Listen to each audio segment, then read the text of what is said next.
We're going to start a tiny bit early because I have an end of semester additional pleasure to continue our celebration that we began at our winter seasonal party. I guess that's a beautiful expression. Our end of semester Christmas, Hanukkah, Yuletide festivity. We did a fete for Robert, and it's slightly delayed in its completion because we ordered a special gift for Robert that just arrived, so I have the pleasure of presenting it. So, Robert Chung, I am presenting you with a Demography Beerstein, modest size for beer, but a very large size for pencil holders. So it's kind of fun. Is there any beer that goes There's with no this? beer that comes with it, but I'm sure that if you come to our what's it what's our seminar called? Subjective well-being. Subjective well-being seminar on Fridays, on an occasional as needed basis. Fridays, you will get libations to fill this. So, Thank you. Thank you very much. Wow, that's great. You know, this was many of you know that the departmental crest was actually designed by Ken Chu many years ago. And he followed appropriate heraldic principles. And the tea kettle was a symbol of the overweening collegiality of our department, representing our frequent tea time. So there's birth, death, and migration. Migration, the rocket ship migration, And that's what an intro! What an intro! What a transition! and this presentation design I just was preserved for posterity in our video recording. So, we'll leave it to the powers to be. You guys just have too much fun. And then next semester we're going to continue. So this semester we had a few empty slots. It was relatively low key. Next semester will be slightly higher key, but we'll continue our tradition of having a fair number of this year our special emphasis on Berkeley speakers next semester. But we'll also have many guests. Let me give you a little preview of the guests. February 6th we'll have Jennifer Van Hook from Penn State. On 13th we'll have Jennifer Montez from Syracuse. On the 20th we'll have Janet Curry from Princeton. And the list goes on, but those are we'll have some outside speakers at the beginning of next semester on topics ranging from migration, Jennifer Van Hook, to mortality, Janet Curry. So, any other end of semester, beginning of next semester announcements? Okay, great. So with that, I have the pleasure of introducing our own Irene Bloemraad. Thank you so much for coming to give a brown bag, and especially for agreeing to do this during Dead Week, which is a week that we try to be hiding. Irene is the, let me make sure I have the title right, Thomas Garden Barnes Chair in Canadian Studies here at Berkeley, and she's professor of sociology. She is also the director of a new initiative here called BEMI, the Berkeley Interdisciplinary Migration Initiative. And BEMI is, we have tried to incorporate BEMI into the larger rubric of population sciences at Berkeley, which is CEDA, Center for Economic and Aging, BPC, Berkeley Population Center, and BEMI, although BEMI has other connections too. You're not entirely subsumed under us. And as part of that, Irene also runs is it a weekly workshop? Every 2 weeks. Every 2 weeks, a new workshop at Berkeley on migration, which consists very often of graduate student presentations, works in progress. It's a real workshop on research in migration, and demographers are very welcome. Irene was telling me, if you're students, you're working on migration, please contact Irene so you can present in that workshop. And then the other thing I just wanted to emphasize of what Irene is doing is that as part of this initiative, they have a training program in the summer. Yes. The inaugural, was it 1 or 2 weeks? 2 weeks. 2-week training program was last summer at Berkeley, and this coming year it will be at Penn State. And it's also together with one of our speakers next semester, Jen Van Hook. So Yes. if you are enthralled by Irene and by Jen, you can get both of them. Next summer, you'll take Berkeley student applications potentially? You'll We'll consider consider Berkeley them. Give applications. them all due consideration. Okay. So with that, we're delighted to have Irene speak on the limits of rights, claims making on behalf of non-citizens. Great, thank you. Thanks for coming out during our week. Just to build a little bit on what Josh said, the interdisciplinary immigration workshop meets every 2 weeks. Maumei and Baroka are regular attendees of the workshop. It is a great place to shop work in progress, which really can be anything. It can be, you know, a survey instrument that you want to get feedback on. It can be a Ford fellowship application. It can be a final draft of the paper that you think you're going to send out to Demography, but you're not quite sure yet, kind of paper. And we've had quite a few students who have shopped their work in the workshop who have then gone on to publish that in some venue or another. And a number of Soc Demog students have been members of the workshop in the past, so a very open and welcome invitation to everybody. And again, to build on what Josh said, the Summer Institute for Research Methods in Migration this past summer looked at imputation of legal status in existing administrative and population survey data sets, which is one of Jenny Van Hook's strengths and sort of her areas of expertise. We also had sessions on network analysis where Dennis Feehan presented and some others who are doing network analysis, and then we had some sessions on how to do surveys with hard-to-reach populations, namely immigrants, and thinking about sampling, survey design, etc. We did also a little bit on social media, so how do we use social media data to understand immigrants and migration. Those are not necessarily going to be the same topics for this coming summer. Jenny and I have a phone conversation actually tomorrow to figure out exactly what our topics will be. And the call for applications will probably go out mid-December, late December, with deadlines late February approximately. So you have about 2 months. And I highly recommend the Summer Institute. Last summer, everyone loved it. Hopefully we can repeat the experience. Okay.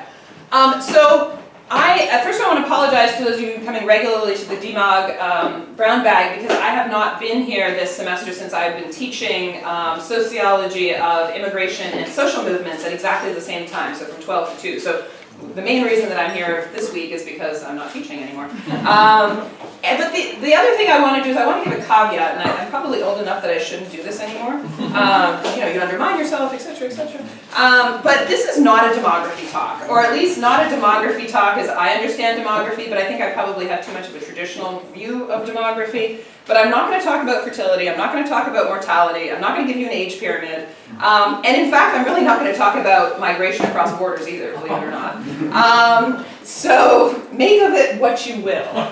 But it's interesting, I think. So because I am standing in front of an audience of demographers, let's see if we can get it this way. There we go. Good. The paper, so this is a paper that's forthcoming in the Journal of Ethnic and Migration Studies, and the paper asks, how can non-citizens make claims that are heard and acted upon? And I preface this by saying that for those demographers who are interested in migration, and I think of even former members of this department now at the United Nations, when people write about migration, especially in places such as the UN or the World Bank, they will often make claims about migration and often openness to migration on either demographic reasons, aging population, we need new people, which is then linked to economic reasons, aging population, they use a lot of resources, we need new people who are going to work and pay taxes, right? So this is the general kind of argument that you will see in any kind of big study from the UN, the World Bank, all of those. And it probably is because this is seen as very rational, very sort of fact-based, etc. But based on previous research that I have done with Kim Voss, my colleague in sociology, and Fabiana Silva, who's a former grad student now at the University of Michigan, we found that when you're trying to convince ordinary people, and in our case it was California registered voters, to change their opinions around migration, economic arguments do nothing for you. So it neither shifts people into a more inclusive space, like thinking that comprehensive immigration reform would be a good idea or that we should give benefits to immigrants, nor does it really push them to a more exclusionary space, thinking that immigrants take jobs, they're too much into welfare, and so we shouldn't allow immigrants in. And one of the reasons might be that these arguments have been around, especially in California, for 20, 30 years, if we think back to Prop 187. So in a way, this framing of immigration as being over economics and demography might be persuasive in an academic setting, possibly in some decision-making circles, though probably not under the current administration, but it really doesn't move ordinary people. And so this paper, so that paper that I mentioned in terms of economic arguments, we find that these economic arguments really make no difference. That was published in Social Forces. But I started getting really interested in, okay, if not economic arguments, what would shift public opinion around migration?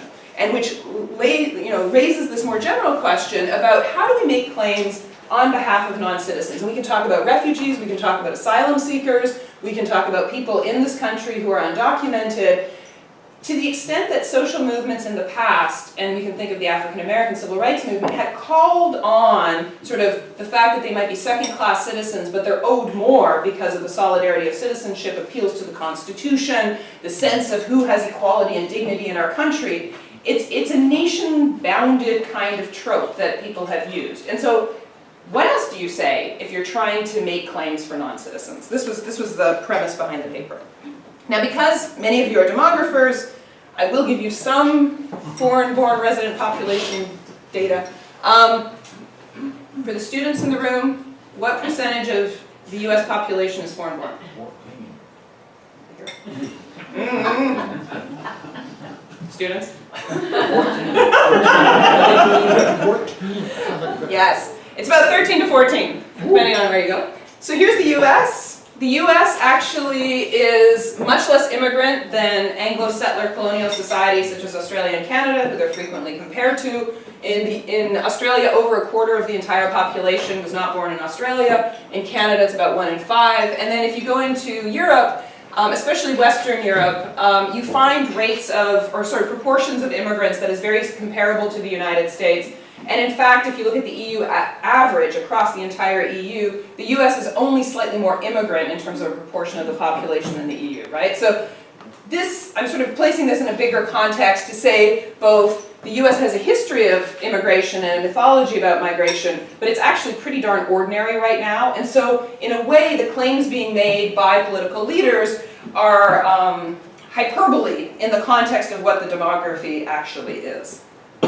Now you might say, well, okay, it's hyperbole, but the composition of the US foreign-born population is a bit different in terms of legal status than if we look at Australia or Canada. So in the United States, the estimate is that about a quarter of those who are foreign-born living in the United States are living in the US without any kind of visa or any kind of legal permanent residency. There are about more than a quarter who are lawful permanent residents. Less than half, 44%, are naturalized US citizens. And then you have about 5%, 2 million people who have papers, but they're temporary papers. So this could be temporary protected status, it could be international students, it could be people on an H-1B visa who are working in Silicon Valley. So they have a time limit to how long they're allowed to be in the country.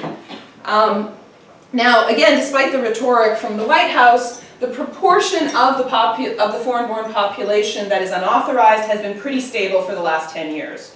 So it's been somewhere between 1 to 2 million, according to our best estimates from demographers, for about that period. And even though people often point to this in terms of the Great Recession, which clearly forced some people to return to their country of origin, it has been even stable probably since before the Great Recession, or around then. What that means, though, is that the number of foreign-born in the entire country has been increasing over this time, over the last 10 years. And so the proportion of the undocumented as a proportion of the entire foreign-born population has been getting smaller and smaller. So it's a little bit less and less of a constituent point of the foreign-born. And that means that the people who are foreign-born have been residents here for a relatively long period of time. 1 decade, 2 decades, in some cases 3 decades. So the last time the United States had a big amnesty which allowed people to access legal status, was in 1986 under the Immigration Reform and Control Act. And so people who entered after 1986 would have never had a chance to legalize in sort of a collective legalization program, and would have had to negotiate individual pathways to legal status, and many could not. And so we have this very settled population of long-term undocumented people, including obviously students at our university. All right, so in this context of migration, we know that there has been a real, I think, vilification and targeting of immigrants, whether in the United States or in other countries. And one of the things that is often used in this rhetoric is this rhetoric of national values. And you can think of someone like Donald Trump, who equates closing the border or building a wall or restricting immigration with upholding American values. And the American values is presumably supposed to appeal to people who are going to be more restrictionist or exclusionary when it comes to immigrants. And so one of the questions we ask in this paper, are national values inherently anti-immigrant? And I'll say that my presumption coming into this paper was, yeah, duh, it is. That was the presumption that we had coming into this paper. That, of course, like if you look at any populist, that's exactly the link that they're making between French values or Hungarian national identity and being an anti-immigrant, or at least being quite exclusionary or selective on immigration.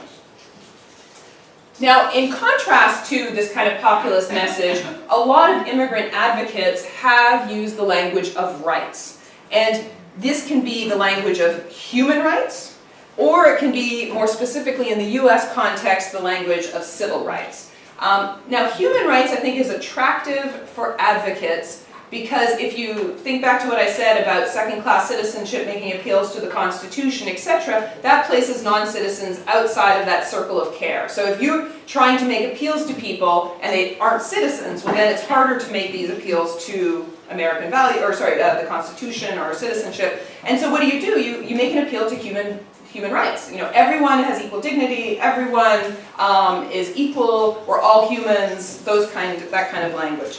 In the US case, we also have the legacy of the civil rights movement, where the civil rights movement used the idea of civil rights, which is linked, I think, to the Constitution, as a way to try to bring people into sort of equal protection and equal benefits and rights. So our second question was, can rights claims overcome us and them boundary drawing? And so this was an interest because I read a fair amount of political theory and sort of legal theory. And in political and legal theory, many people really push human rights. There's a real sort of cosmopolitan edge to some of the theories out there when we're thinking about immigrants. And the assumption is that if you want to speak out on behalf of immigrants, you have to diminish or attack citizenship as a boundary, and instead you have to make these universalist claims. And so reading the legal and political theory, human rights is sort of the way people go forwards and thinking through this. And I wanted to ask the empirical question, yeah, but does it work? Does it actually work if you use human rights as a way to get people to think positively, say, about immigrants? So, as I mentioned, I'm drawing from the Immigration and Law and Society scholarship. I can talk more about some of the theoretical debates that we're engaged in. It's perhaps worth noting that in sociology as well, at least in the 1990s, there was a moment where people like Yasmin Soysal and sort of, building on John Mayer's world polity approach, was making the argument that in Europe at least, rights have moved away from being citizenship-based or national-based to being human rights, and that personhood was now the way to think about this rather than nation-bounded states. Now, people aren't making that argument quite as strongly, but this reflects an empirical side to that political theory approach to cosmopolitanism. And then we also draw in this paper on social movement scholarship. Social movement scholars overwhelmingly sort of believe that rights appeals is a master frame. And it's a master frame in that it's resonant with Americans and it works for all kinds of different causes. So it would work for the LGBTQ community in terms of equal rights we have equal rights to form marriages. It could work for the gun rights lobby, because like just think about it, we say gun rights. And so they use the word rights in order to make these claims. So it could be a more progressive cause or something that some people might not see as progressive, but the language of rights is very American, let's say. And so we wanted to see whether that was the case. The other thing that we were thinking through is in some of the historical scholarship about civil rights during the Cold War, people note that various members of the African American community, advocates, first wanted to have a much more global kind of discourse to advocate for their community. And so it was involved with post-colonial thought, it was involved with human rights thought, and so there were claims around post-colonialism, human rights, but the reality was that there was so much pushback within sort of a Cold War context to having any kind of language that might be too linked to the UN or too linked to, say, the Third World or the G77 or whatever it would be, that the movement moved to a civil rights conversation rather than a human rights conversation. Now we're in a post-Cold War context. Do human rights work better, say, now than they might have in the past? So is civil rights, would that be the rights of a nation's citizens? Is that the distinction you're making? We are a little bit agnostic as to what civil rights really means in people's heads, and actually I would love to have a conversation about what civil rights means to all of you. Because as you'll see with our vignettes, a number of people have criticized them for saying that's not really about civil rights. And I'm like, well, what is civil rights? And the lawyers are going to give very specific answers as to what civil rights are, but I'm not sure that that's what ordinary Americans think. So I'm not quite sure what Americans think when they say civil rights. They can say a lot of things. It's kind of messy in people's, and I actually have some qualitative data to share with that. So we're drawing from frame resonance, the idea of frame resonance, which you can find both in the law and society scholarship in terms of naming and claiming, and in the social movement scholarship in terms of this idea that you are going to articulate a problem, say what the solution is, and encourage people to work to that solution by the way that you manipulate, or maybe manipulate is not the right word, but like how you frame the language. Like what language do you use to encourage people to support your cause? And so we're interested in the naming part of it, how do we name a problem, and we're interested in the claiming support. So like how do you say, look, you have to get involved in this, you have to support this perspective because of how we're talking through the problem.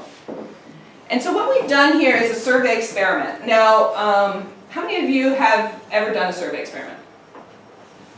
Number of people. Okay, so in social movements, up to very recently, no one was using framing experiments or survey experiments, and I don't quite understand why. So one of the innovations we want to do is we want to push the social movements field into thinking about survey experiments as a way to think about framing. Now this is very common in public opinion research, very common in political science, somewhat common in some areas of political sociology. But for social movement scholars, this is a little bit abnormal, say. So what we did is we used a survey run through IGS, the Institute for Governmental Studies here on campus, is a survey of California registered voters. It's an opt-in survey of over 3,000 people, fielded in 2006. And we're going to take our 3,000 respondents and we're going to randomly assign them to a control condition or to one of these three framing manipulations. So one is going to be about American values, one will be about civil rights, and one will be about human rights. It's an opt-in survey, but the demographics largely replicate the partisanship and key demographics of the state. So it's a reasonably good sample. I mean, it's not exactly a random sample, but it's a pretty representative sample. And because we're doing random assignment, the degree to which there's some bias is not that important because we're randomly assigning our respondents across our conditions. This is what the experiment looked like. So it was computer-based, and can people see it in the back, or should I read it out? Read it. Read it? Okay. So some people argue that we have not done enough to uphold American values in the United States, and we underscored American values because when people do these surveys, as you might have in your lifetime, you just kind of go click, click, click, click, right? So people have not done enough to uphold American values in the United States. They believe that the situations in the following three screens violate American values. Please read the situations below and answering the following questions. So respondents saw three different scenarios. This one is, Maria Rodriguez is an undocumented immigrant from Mexico living in California. Her male coworker frequently touches her in ways that make her uncomfortable. She has spoken with her manager about the issue, but nothing has changed. And then you have to agree or disagree with a statement that says Maria's situation violates American values, from strongly disagree to strongly agree, and the government should investigate sexual harassments in Maria's workplace. So this is, do you name the problem to be American values? Is that how you would name this as an issue? It violates it. And do you think that the government should do something? And so we're interested in government intervention as the sort of claiming. Does the government need to intercede? What we did is we changed then American values depending on the random assignment. So you would have gotten civil rights or you would have gotten human rights depending on where you were. The control condition got none. Control condition only got this last sentence. So if you were in the control condition, you didn't get the first two sentences, you just got, please read the situation below and answer the following questions. And then you were not asked the naming question, you were just asked whether the government should intercede. Then what we also changed is we changed who this was about. So we had Maria Rodriguez, we had someone who was undocumented, immigrant from Mexico living in California. We had someone who was given also a Latina name who was born in California and is explicitly called a US citizen. So it says Maria Rodriguez is a US citizen born in California, etc., etc. And then we also had a scenario with someone who had a white Anglo name, who is said to be born in California, and someone who is African American with sort of a more Afro, I think we used ebony, and so to type that, and so we had also an African American. I'm really only going to talk about the Mexican American US citizen versus the undocumented person of Mexican origin, but happy to answer questions. And then the other thing we changed is this kind of scenario. So we have sexual harassment here, and we did two others. So we changed the framing, we changed the person, and then we had two different situations. One was about food insecurity, and one was about health. And we tried to make scenarios that at least we thought could be considered a human rights violation. By, you know, again, what do people think in civil rights? What do people think are human rights violations? This is interesting because we thought human rights violations for some people might just mean torture, but for other people it might be food. You don't have enough to eat, you're going to have serious health implications, and so we tried to do that. So, you know, we really tried to say that someone is having great difficulty in terms of access to food, and that there are some really serious complications if this person doesn't get health care. And so these were our other scenarios. Okay, so the first finding across all of our results is in line with something that I think Doug Massey has really hit on, which is this categorical inequality that we now find in the United States based on legal status.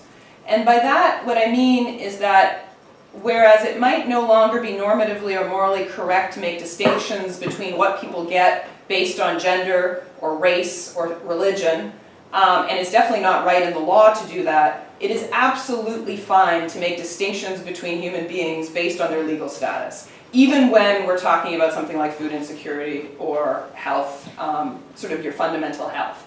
And so I think as a law and society intervention, we would say that the very fact that people are undocumented is not just shaping their legal status, but is shaping all kinds of other things in people's minds about their dignity and equality in terms of sort of human rights, I would say.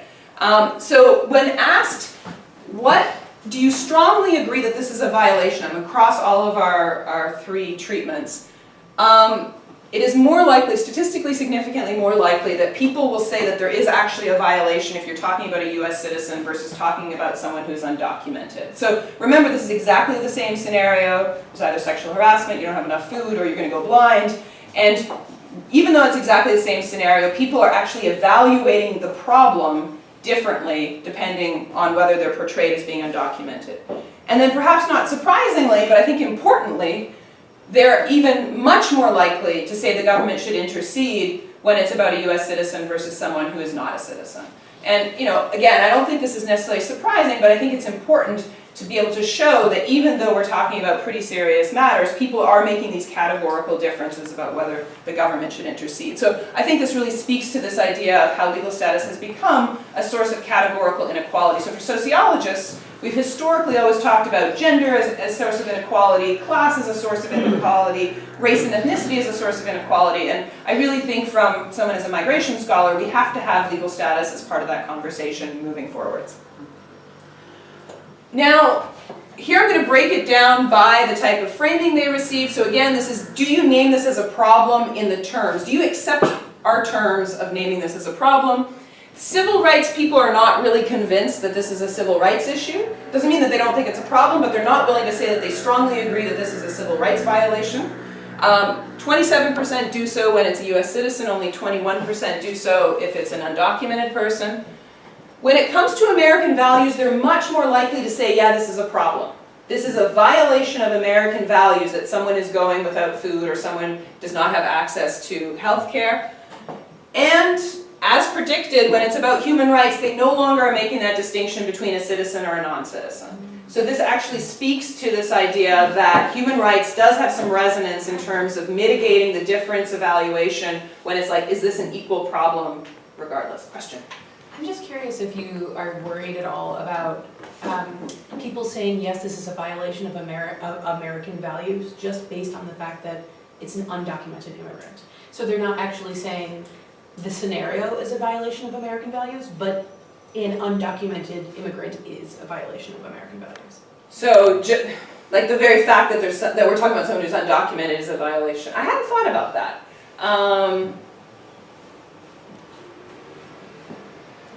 I guess my answer is I don't know. So, I'm trying to go back to the exact wording. Maria's situation violates American values. I would say that we haven't considered that. It doesn't mean that it's not the case, because we talk about the situation. But yeah, I could see that maybe some could. It's a good point. The other thing I want to point out, though, is even though the human rights scenario does do what the legal theorists and the political theorists would think, that it mitigates any difference in terms of this categorical inequality, at least statistically, between the two, the American values prime actually makes people still more likely to say there's an American values violation for undocumented immigrants than they're willing to say it's a human rights violation.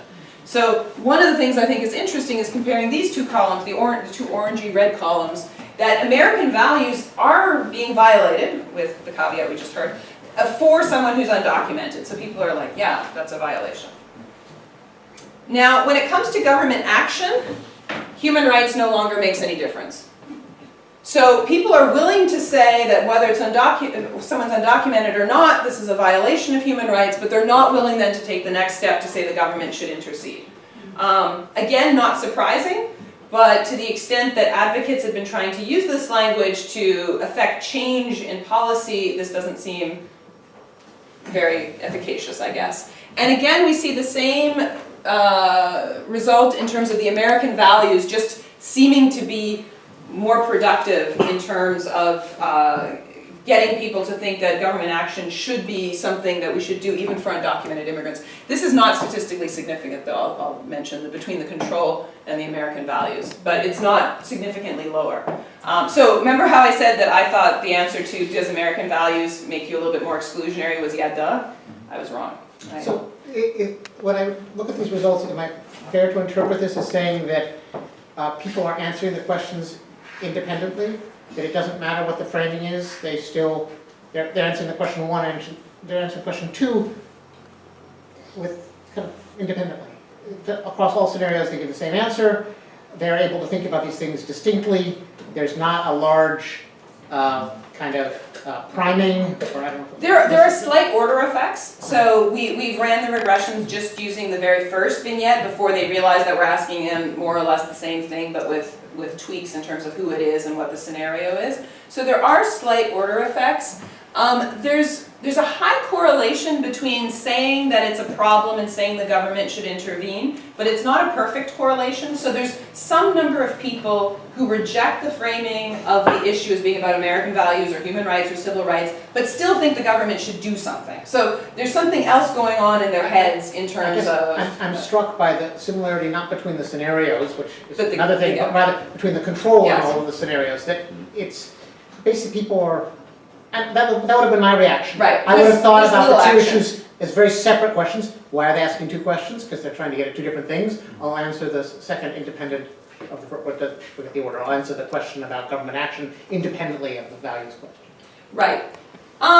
Seems really surprising. Yeah, that there's a lot of stability. And so one of the things is the modality of doing this. Like I said, like people click, right? They're clicking through, they're doing this quick. This is part of an omnibus survey about various political issues. So the IGS poll had questions about who are you supporting for the governor's race? You know, what do you think of these various propositions, et cetera, et cetera. So people are probably going through it. There was a question near the front to make sure people were paying attention. So if if you've seen these, you basically say, please read this question, and regardless of what you think, make sure that you answer these two things at the bottom, and if you don't answer these two things, then we're going to throw you out of the survey, basically. And there's some proportion of people who aren't paying any attention are just clicking, and so they're thrown out of the survey. So there's some controls to see how well people are paying attention.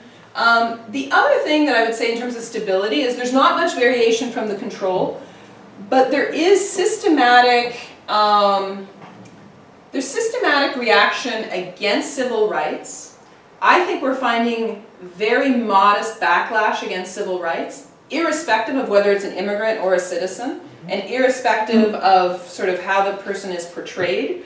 And we're finding consistent, more positive effects for American values, but they're small. And I would say that generally speaking, the framing experiments in survey experiments in general, because the prime is so small, you don't usually get really big effects. I mean, I don't know, Bart, would you say that?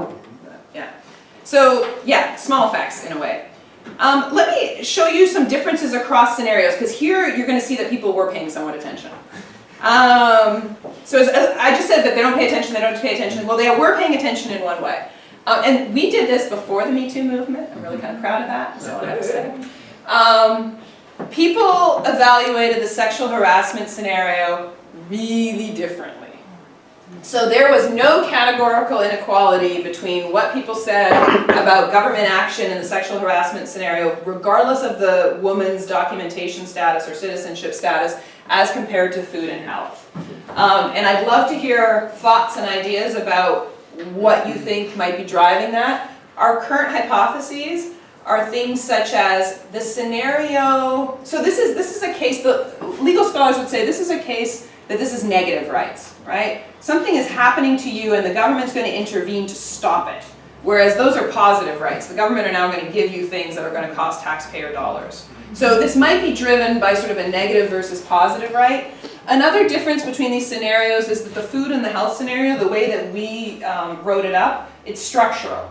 So we don't know why people don't have food. We don't know why they're having these health issues.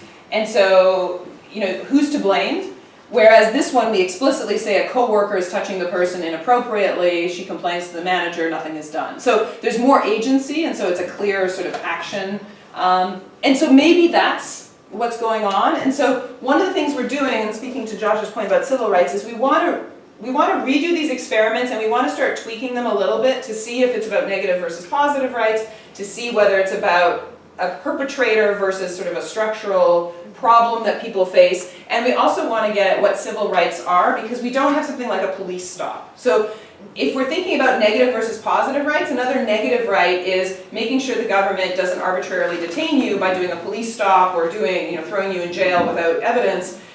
That's a negative sort of right, and that's very closely aligned with civil rights. So we're trying to create scenarios that would tap that, and we're having a lot of trouble. So if anyone has a great scenario for that, that would be cool.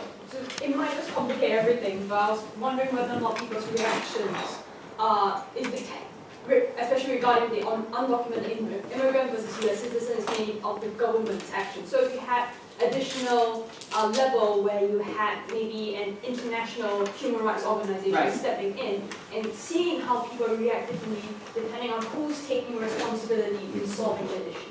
Yes. You might start seeing the effects come out. Yeah. Exactly. I think that's a great idea. And we originally, when we pitched this to IGS, we originally had a series of questions about who should solve the problem. Like, should it be friends and family? Should it be the church? Should it be a community-based organization? Should it be the UN? Yeah. But we didn't have enough time on the survey, and so we had to pull those questions. But I think that is absolutely one way to go. One thing I can tell you is we ran another survey where we replicated this about human rights, and then we presented another group of randomly assigned people questions about human rights with exactly the same scenarios about food, but depicting someone who was a Russian woman with a very Russian name living in Russia, and we're going to assume that person's white. That might not be accurate, but then we have someone who is portrayed with a very South African name, living in South Africa, and by South African name I don't mean Afrikaans name, I mean sort of more African name. And so they're portrayed as being a South African in South Africa who is facing this issue, and then we have someone who's portrayed as being Mexican living in Mexico City who's facing the same thing. And Americans are more likely to say that the government should intervene on human rights issues in the foreign country than they are willing to say that their government should intervene. You know, it's much easier to say, yeah, I haven't written this paper up, I just want to write that paper up, but like, it's so interesting, right? It's like, oh, we can tell that other government that they should, this is really horrible, I can't believe they're not feeding their citizens. But, yeah. So human rights works when it's about other people's countries. It's interesting, right?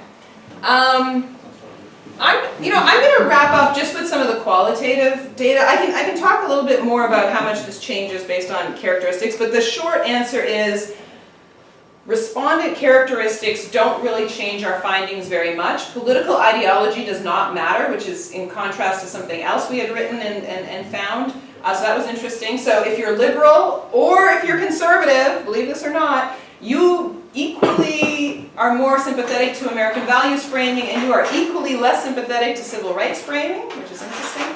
There is variation by ethno-racial background. There is not very much variation by gender, not very much in variation by age. So whether you support government action clearly matters. Like if you say you're liberal, you're going to support government action. If you say you're conservative, you're not so interested in government action. But the degree to which the framing actually changes your opinion really doesn't matter much. There's no interaction based on political ideology, based on gender, based on age, based on income, based on education, all the things sociologists think that should matter. And the one thing that does matter a little bit is race. And here we see, I think, a little bit of evidence for white backlash against civil rights. And I can talk a little bit more about that. But we had this question about what the heck did rights or values even mean? So our control condition in our survey, they hadn't had any of this framing. All they were asked about was these scenarios and whether the government should do something. We then asked them randomly, what comes to mind, I'm trying to think of the exact wording, what comes to mind when you hear the term human rights or American values? So this was an open-ended question, and they had to put down a sentence. A few people just said, you know, Z, Z, Z, Z, Z, Z. But like, most people actually responded with a sentence or two or a number of words. And if people have ideas on how to analyze this in a useful way, I'd very much like to talk to you. What we found is that the human rights definitely do what human rights scholars would think. There's a lot of should, a lot of moral language about we should, and a lot of language about everyone and all. So this idea of universality and a moral obligation was clearly evident in people's answers. And for American values, you don't have these universal terms as I would have expected. So this was it's narrower. Against my expectations, no one mentioned the United Nations. Not a single person out of 800 people. Or no, that's not true, so it was divided by 3. So out of 280 people, not a single person mentioned the United Nations. Maybe, yeah, whatever. I just hang out too many lawyers. And there was very little legal language. So this was not something where they think about human rights as about being law. It was much more this moral language. In the US case, the American values case, probably things that you would have expected. Some people talk about rights and freedoms, some people talked about work, some people talked about family, some people talked about religious values. So it was sort of a range of things that we might expect. The difference that might help explain why the American values was doing a little bit more work for undocumented immigrants was that there was, in the American values, more language, regardless of whether you were more conservative or more liberal, about American values being helping and caring for others. So there was this compassion language which was not in the rights condition really.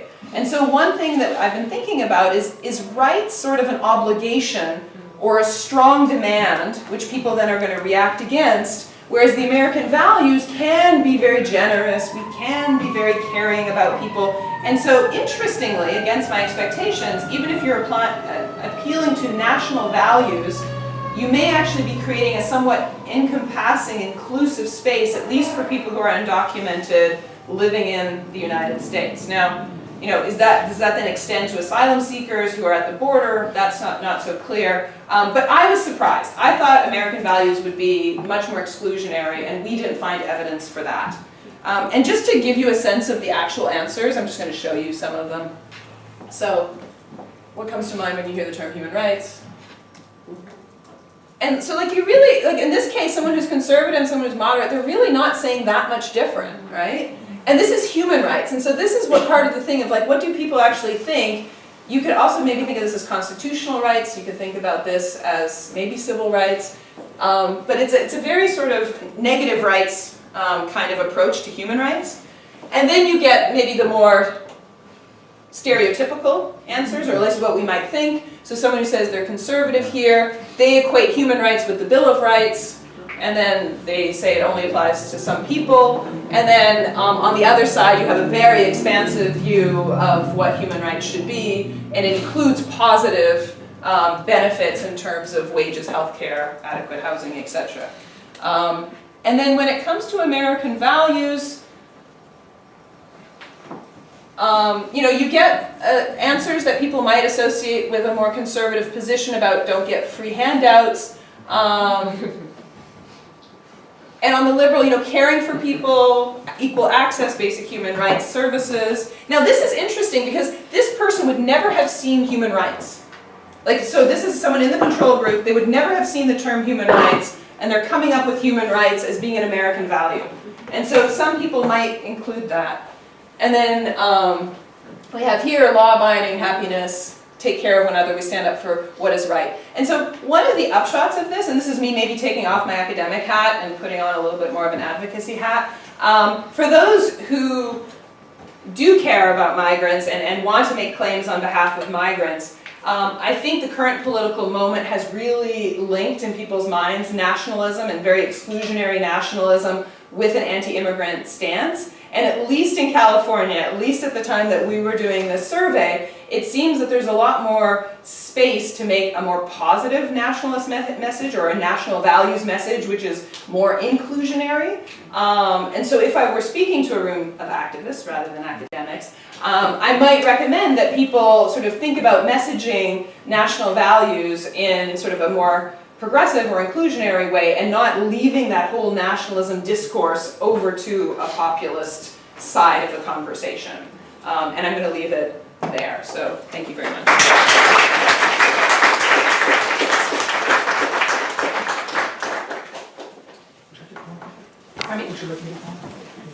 I can do it. Jenna. This is so exciting and so wonderful, and I just love it. I was curious when we were thinking about ways of analyzing these, and one of the things that strikes me as potentially interesting is the pronouns. Yeah. In that one example, you had we do this and we Right. do that, and when I think about why it might be that the values language is so effective, is you said, I think very compellingly, that the human rights are these dictates that come from some unknown source, whereas you could think of American values as what kind of people are we? Well, we are good people. And so I think Like a language of solidarity. it's a, more. right, and it's also it's a language of I'm included. I am what kind of a person? I am a good person. I am not a crummy person.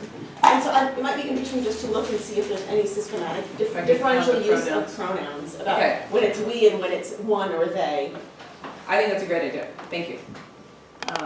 The one thing that I was surprised about, in terms of the dictates coming down for human rights, I really expected at least some of the conservatives to say something like, this is a plot by the UN to undermine our sovereignty. Or I was expecting something like that. Nobody said anything like that. And so I've now come to the position that I think people really don't know what human rights are or civil rights, but they have some sense of it. Like there's some kind of like, but yeah. Anyways. Good work. And in terms of the suggestion that using more inclusive language, progressive language, could be more useful for people in the immigrant rights movement, I think that does align with the evidence that you have. What would you say the counter-argument that that's what the Dreamers did? That they actually helped produce this more inclusive way of thinking, or? I didn't consider that. That's a fair interpretation. Just that that's what the Dreamers tried to do. Right. And they didn't get papers. True. You know, so this is interesting, right? They didn't get papers, but they moved the conversation much further than it was when we think of California in the 1990s, like with Prop 187. And so like within the immigrant rights movement, obviously there's a very robust discussion about whether appealing to being truly American and sort of the epitome of Americanness within the Dreamer movement is a good idea or a bad idea. And of course the problem with it, and I know you know that, but the problem with it is that it then excludes people who don't fit this sort of archetypical American, because the Dreamer movement, at least in its early years, would be like, you know, we're valedictorians, we fought for our country, we're amazing people who are going to make economic contributions, and so anyone who falls outside of those, you know, kind of unattainable categories gets left by the wayside, plus this argument about we're truly American might make distinctions with their parents who are for some reason not quite truly American, and so you divide between the kids and the parents. And so there's been a lot of critique within the movement. My sense is that the appeal to Americanness is really actually what made them largely successful. So it depends on what you call success. They didn't get comprehensive, or they didn't get comprehensive immigration reform at all. They didn't get a DREAM Act. They got DACA, and that might have been just sheer politics, right? Just pushing Obama and saying, hey, if you want to lose the Latino vote, you better do something. But there's been research done on Dreamers' deportation defense drive. So if some of you are on listservs for immigrant advocacy organizations, at least for a period of time, you would get probably almost every week a call to phone or write your representative or write you know, the head of DHS to try to protect a young person from deportation. This was before DACA. And there's been analysis done on how those people were portrayed, and anyone who fit more with this archetypical American, they were more likely to be supported than people who, you know, were a little bit older, who were working but hadn't gone to college. So I don't know quite how to answer this. So like either the Dreamer movement has actually helped this, or I would say the Dreamer movement was relatively successful, and the reasons that they were not successful, it doesn't have to do with the frame, it has to do with raw politics. I think following on the Dreamer movement, one of the things about the vignettes that I found sort of intriguing is you rely a lot on names Yes. to signal who these Yes. people are, but they're very ambiguous about age. And I think one of the very salient features of the Dreamers is that they are young, Yeah. and I'd be very curious how these values How and this would rights change. apply if you knew they were young. Yeah. So, you know, I think all of them are implicitly adults, though that's not necessarily clear, because like you said, we give no indication of age. I mean, yeah, so we give no indication of age, so I don't know what people are thinking when they respond to it. And of course, the other thing is they're all women. And we debated about how much might this change if the person was portrayed as a man. And I don't know the answer to that question. But in the other research that Kim, Fabiana, and I did, the other paper we're looking at economic frames, we also used framing of family.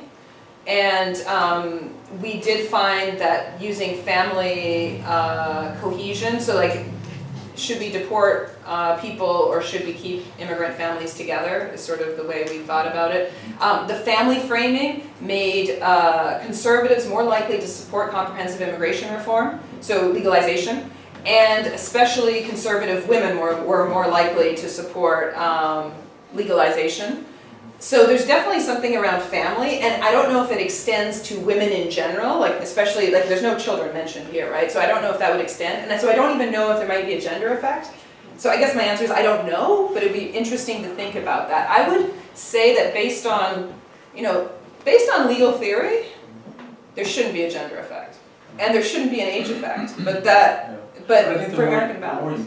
the more factual Yeah. fictions that you tell about the person, you know, either their age, their hair color, Right. eye color, or height, anything, Right. people will start to conjure up a person. Particular person, yeah. A question of sympathy. Right.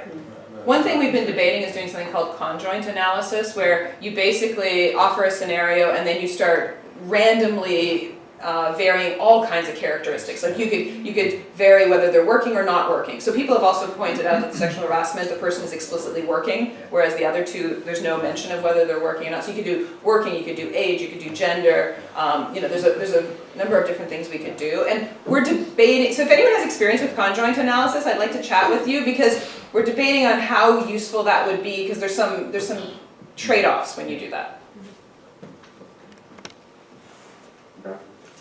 So I wonder about, you asked a question about analyzing the language when it comes to human rights versus values. Yeah. And obviously I haven't seen all the data, but I'm just curious about sociology of emotion and the role of emotion that might play in values versus rights. I imagine rights would be more rational, whereas values would be grounded in all sorts of emotions. Yeah. And so much of why, the Conservative Party has been successful was playing up fear, which is a very basic primary. Emotion, yeah. But then I wonder what these vignettes are evoking other than fear. Right, and so Jim Jasper also raised this point with us that it's more emotional, and also family is more emotional, rather than economic considerations, which again is more rational cognitive. I think there's something to that. I'll say that the answers we got, I'm going to see if I can, I obviously picked my answers. But a lot of them don't have pronouns, right? Like, so people just put down words, and so some people wrote in complete sentences, but mostly people would do like sort of phrases. Right. And what I'm having trouble with in terms of coding this is that I'm not sure what emotion or affect to put on top of it. And so once I know they're conservative or liberal, I can put my stereotypes about people onto it. But I actually have tried a whole bunch of different ways to see whether I could sort of inductively figure out some kind of affect on it, and I can't. I'm having a very hard time, let's put it that way. I'm having a hard time doing that. So especially like, say, this one. Like if I got this one, well, I put conservative, so like, if someone says faith, does that automatically mean they're conservative? Like, that seems problematic. But yeah. Are the labels here your label, or is there some other questions that you use to categorize the people? This is based on my categorization, which is based on a 7-point scale that they had to answer. Where would you place yourself on the spectrum from very conservative to very liberal? So it's a 7-point scale. So 7 would be very conservative. This would be a 6. Liberal would be the 2. And then anyone who said somewhat conservative or somewhat liberal are put in the moderate category in the middle. Yeah, so this was related to that. So when you classify, when you make your bars with respect to people's politics, did you show that, or? No, I did not. So that's kind of what I wanted to see. So I'll tell you my guess before. Right. My guess is that everybody thinks that if there's some ordering, that non-citizens should go after citizens. Yes, But the question is, how bad should the non-citizen's life really. be, or how much effort should be invested in? And then the political debate really, as I say, is that the anti-immigrant people are accusing the non-anti-immigrant people of placing citizens and non-citizens at the same level. Right. Whereas really the debate is about, how far behind should they be, and that everybody, there's a very rare position to say we shouldn't distinguish between citizens and non-citizens. Right. Well, in a way, though, I'm pushing that very assumption through the human rights thing, right? So, like, you're right. I mean, in a way, this is about categorical inequality and to whom do we owe what for what reasons. And a lot of the results is just showing exactly your supposition that we do feel that we owe more for citizens than people who are undocumented. So the other thing I would have wanted to do is also vary this by legal permanent residency. So someone who is legal but is not a citizen. And so the presumption would be that then you'd get, you know, the citizens, the legal, and the undocumented, and that for some reason your legal status somehow has some kind of legitimacy or gives you privilege in terms of these outcomes.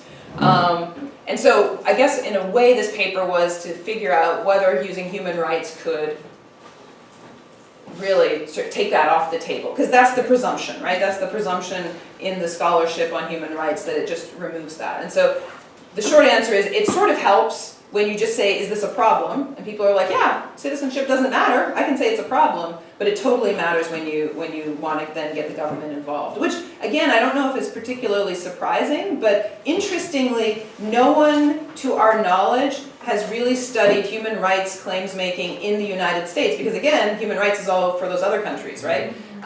So our small contribution is slightly that. This is not about political orientation, but this is the difference between by respondents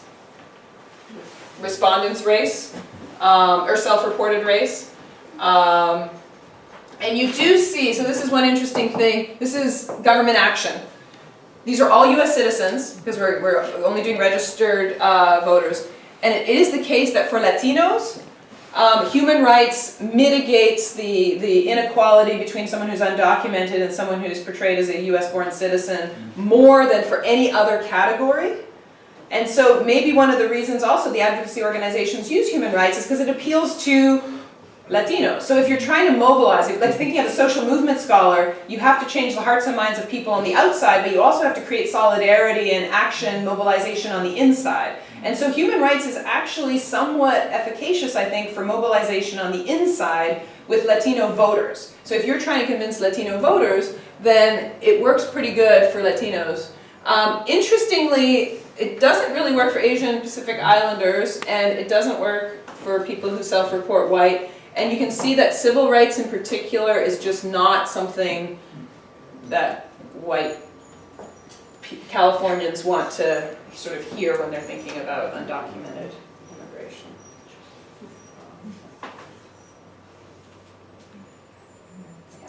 I have a question about survey methodology.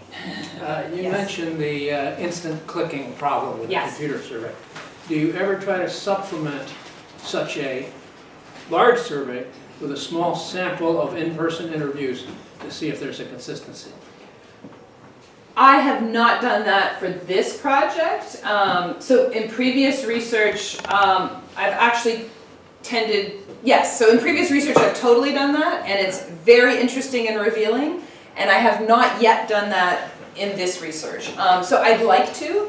I think what we want to do is run a few more survey experiments to get a little bit more of a sense, and then I think exactly that, like sit down with people and say, you know, when we think about who government services should go to, you know, what's your hierarchy? I mean, that's a pretty tough question to answer though in an in-person interview, because you might think something in your head which you might or might not want to share with someone who's chatting with you.